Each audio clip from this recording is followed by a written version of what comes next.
Every time I walk into the lobby of this church history library, I'm reminded of the scriptural injunction that's up on the wall to keep a record. On the day the church was organized, the Lord commanded Joseph Smith, "Behold, there shall be a record kept among you." In 1835, in Kirtland, Joseph Smith lamented that he had not kept a record of every decision they had made and minutes of every meeting and a record of all the glorious manifestations they'd had. And he said if they had kept those records, a thorough record, they could bear testimony with more power and authority. The way that we retain our faith, build our faith, and pass that faith from generation to generation is to remember and to record what we remember. Therefore, as a department, we are in the remembering business. We collect, we preserve, and we share church history as part of that scriptural mandate to keep a record of this dispensation. To see the actual handiwork of the faithful people that preceded us was a very strengthening thing to me. I didn't realize they had all these resources available to us right there. I have this great new resource that I can now go and prod, and so definitely bringing people back to go see it with me. That was awesome. I didn't know was there. Yeah, I know. I had no idea. So we gotta spread the word. I'm really looking forward to continuing that search through the library and learning more.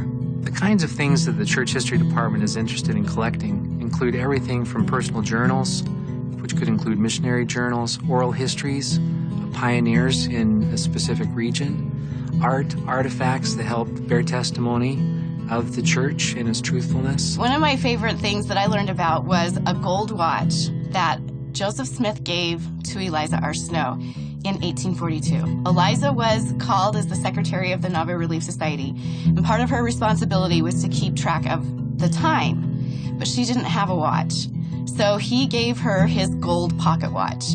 And she took it and she kept track of the time that Relief Society met, but she also carried it with her for the rest of her life. When she went to organize Relief Societies, and particularly primaries, all over the territory of Utah, she would take that gold watch with her and she would show it to the children.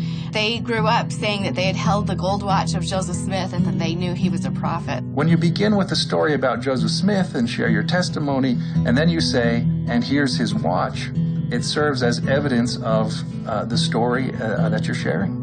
And I think there's something powerful about the objects, about the documents themselves, that collapses time and space, and suddenly it's as if Joseph Smith is there with you, and you feel an affinity and a closeness, an intimacy with our founding prophet that I don't think you can get any other way. We often look at church history as kind of a story of the beginnings of the church and the very start of the restoration, and that is a great story. It is a grand narrative. It is just filled with God's blessings and pouring out His Spirit upon the earth. That's a great story, but it's insufficient. It is incomplete. The other part of the story are these great stories, narratives all around the world, with Latter-day Saints who then take that restoration and try to build the kingdom wherever they are. Oftentimes when we travel, local members wonder what contributions their stories might tell. Why would their particular histories or ward records be important to the larger story of the restoration? What I always remind them is that their history is church history. I was in Otavalo, Ecuador, not long ago, and I was interviewing pioneering members of the church. And as I was interviewing them and hearing their stories of faith and sacrifice and diligence, their son, in his mid-30s, was sitting by with his head somewhat bowed. I turned to him and I said, "What's your story?"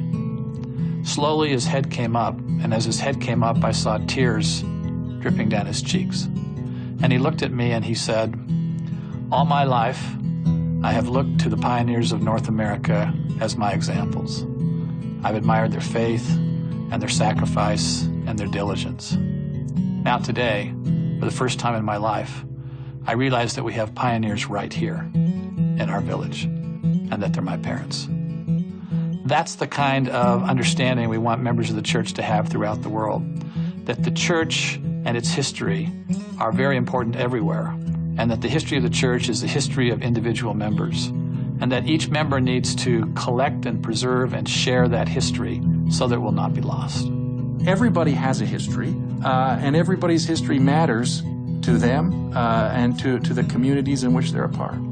I think some of the most important records that can be kept are the voices of church members. And it would be a shame if we lost those histories and focused only on the 19th century in North America. So I'd say, send us your histories. Give us what you have. Share your records with us, because your history will become part of our history as Latter-day Saints.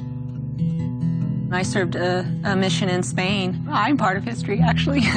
But now I know the church is a lot bigger there, and I would love to hear the stories about how the church got started in Spain. I'm not going to say my journal is going to be great and displayed in a display case, but who's to say it won't be, right?